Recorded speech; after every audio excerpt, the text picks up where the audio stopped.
This recording today is about how to complete this photo fix assignment.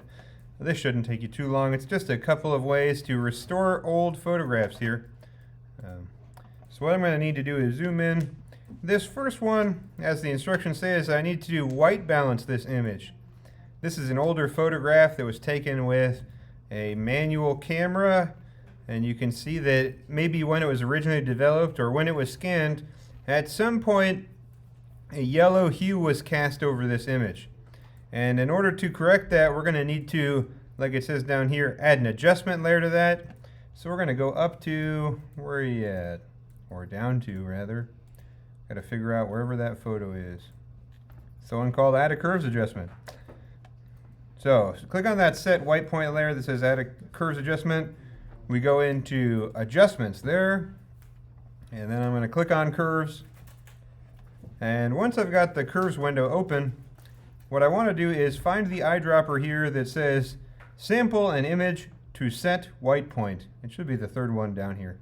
So if I click on that, what I want to do then is find some part of this image that I think should be white, pure white. So if I click on this, right, what it does is it says this car is now a perfectly white car and everything else must adjust to match. So that's a pretty good choice. Notice if we click something really yellow like this car, well, suddenly everything's too white. Or if we pick something blue like this car, everything's like kind of super blue and out yellow. Even these doors might give us an inferior result. I tend to think that you get a pretty good result on this particular image, clicking up there on the dome. But the idea is you need to find some place in your image that you want to say that is pure white, and then make the whole rest of the image match. It tends to clean up and make an image look newer. There tends to be a trend with older photographs to all have some sort of color tint to them. We don't want that. We want it to look accurate. All right. Moving right along, the next correction we're going to make is to clean up these red eyes, right? So this is a frequent photography error that happens a lot of times when you use flash in the dark. So in order to fix this one, again, we're going to use the red eye tool like it says there. Red eye, it's hiding behind the spot healing brush down here with the red eye tool. I need to probably go in and rasterize this layer by right clicking on the layer's name. Go to rasterize layer. And then I just draw a little box around the thing I want to fix. It's pretty easy. The AI in Photoshop cleans it up for us in seconds. Not too bad, right? Okay, the last one here, or the last one that is me telling you what to do, right? We're going to crop and rotate, and then we're going to heal this image, right? So this picture of this woman here is a little off kilter, partially based on the way that it was originally taken. We can just go and use a classic Command T to transform here to make it fill out our canvas. If we were editing the image manually, we could use the crop tool as well, but you can also accomplish the same thing by trying to make it fill your canvas with a Command T here. Now, of course, we're basically inventing some resolution, but that's okay for our purposes. Once you get it to fill the frame, you can also then rotate it. You might want to try to make it so that this woman, it looks like her eyes are level. There we go. A little bit better. You could also even, depending on what it is you want to try to level the image out, you could use this building as a horizon line. Artistically, the decision is up to you, but the original image is pretty cattywampus. We want to try to correct some of that by rotating. Okay, so when I want to commit that, I hit enter, and again I can Command T, maybe upscale that just a bit so that it fills the frame. Cool. Okay, at this point I'm going to use the spot healing brush just like it says. So we got to go up to red eye, find that spot healing brush, and we're going to need to rasterize this layer to make changes. If we zoom in, we can see that there's a lot of dust and other schmutz there on the lens, or maybe on the scanner bed. If we go around and click on it with the spot healing tool, we can clean up this old photograph. make it look new again. You definitely want to make these corrections before you start doing what we're going to do here in a second. It always is a good idea to start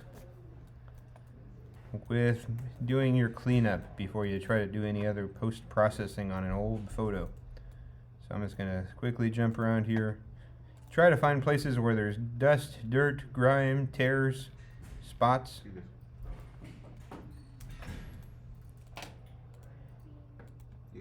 Right, and pretty quickly, right, we can see, oh, there's like one more over there, how the image starts to look better already just by cleaning up those little errors that either occurred during the digital transfer or during the original shooting. Probably during the digital transfer.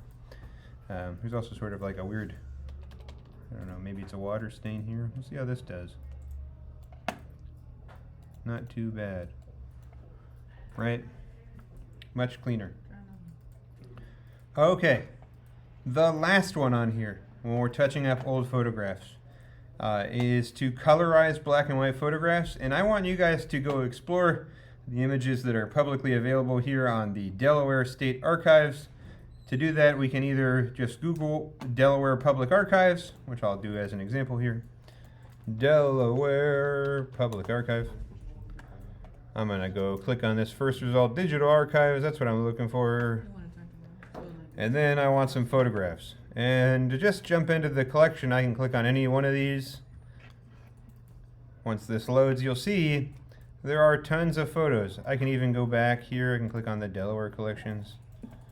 Delaware Public Archives. All kinds of photos that get uploaded to this. The nice thing about public archives, you can use them however you want. So I'm going to go in here. I don't know. I tend to like the historical and cultural photographs. And then, I don't know, I'll say that maybe today I want to colorize General Alfred Torbert. Sure, why not? This is going to be a funky old photo, but it's all going to work just the same. So I'll save this image, and actually I don't want to do it that way. I want to go up here and download the extra large version. And once that's downloaded, I can go into my Finder here, go into my downloads, and just drag that guy over. I'll bring him into my window here and hit enter. Now I can again transform. Let's get this guy to fill our little window here. And like I said before, the first thing we're going to do before we do any coloring is just go in here and clean up the schmutz. I'm going to go and click on all these little dirt and grime and artifacts on this to kind of touch it up first. We don't want to add color to an image that's dirty. That kind of defeats the purpose of modernizing the photograph. So again, I'm going to jump in there, clean this guy up. Hopefully now we also notice if we were trying to clean up a photo with red eye, a newer one, we do that kind of stuff too. But at this point, right, this seems pretty clean. I think the right thing to do at this juncture would be to start working on the colorization. And there's a couple things we can do. If I go into my layer here with my old Civil War timey guy, I'm going to go in and add a layer right above him. And just to demonstrate how this works, I'm going to grab a paintbrush and I'm going to load it here with some color, and I'm just going to paint straight on him, on this layer above him. So not directly on him, on the layer above. And if I want that to blend into the image instead of just being painted all kind of willy-nilly all over the place, I'm going to go down and probably use multiply or color or soft light, depending on what it is I'm trying to achieve. So just to show you what that means, that's what color burn looks like. That's what multiply looks like. That's what overlay looks like. Soft light. There's a mode also that's just called color. Depending on what you're doing, you might play around with a couple of these effects. You know, so I'm going to come in here with a nice Union Navy color. colorize this guy's jacket. Now, when you're doing this, you do have to be kind of precise. There's not a whole lot of magic that can be done, at least not with Photoshop in the year 2023. Who knows, all this AI art stuff kind of leads me to believe that soon we'll be clicking a button to say attempt colorization or something.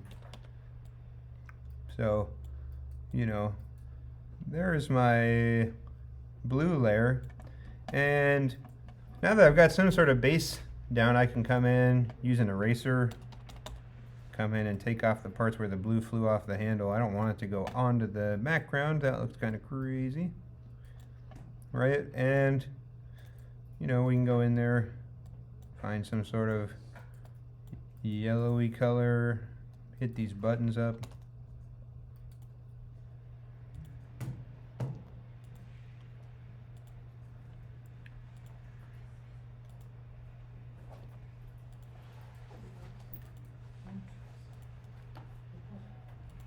And like I said before, there's no real shortcut here. It's just a matter of how much time, how much detail you want to spend on something like this. Already this looks like a more interesting photograph than it started out as, at least to our modern eyes. At the time, this was remarkable to have photographs of anything. You know, and I'm going to go find some shade of pink to make this guy. So let's hop over there.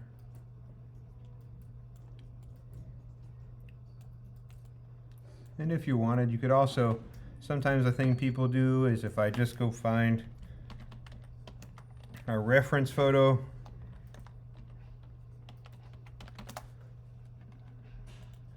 maybe of some Civil War reenactor guy, I can find a bunch of colors to take out of their uniforms.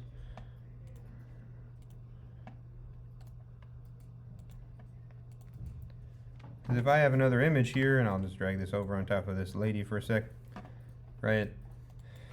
The question came up, how do you know what colors are there you should use? Well, there's really no right or wrong way to do this. It's just sort of your artistic desires. If I decide that I want this guy to be that shade of pink, well, then he is. I mean, there's no way to go back unless you want to exhume this guy to figure out what, you know, color his jacket was, color his hair was. We don't know. We can just make guesses. So I'm just going to go around here and find some colors that I see. They'll steal this guy's mustache color to paint this guy's hair.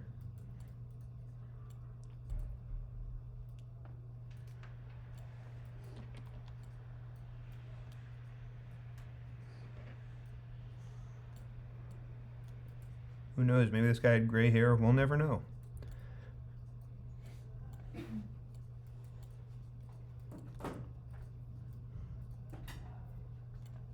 And really, the level of detail you want to take on this, like I said before, entirely up to you.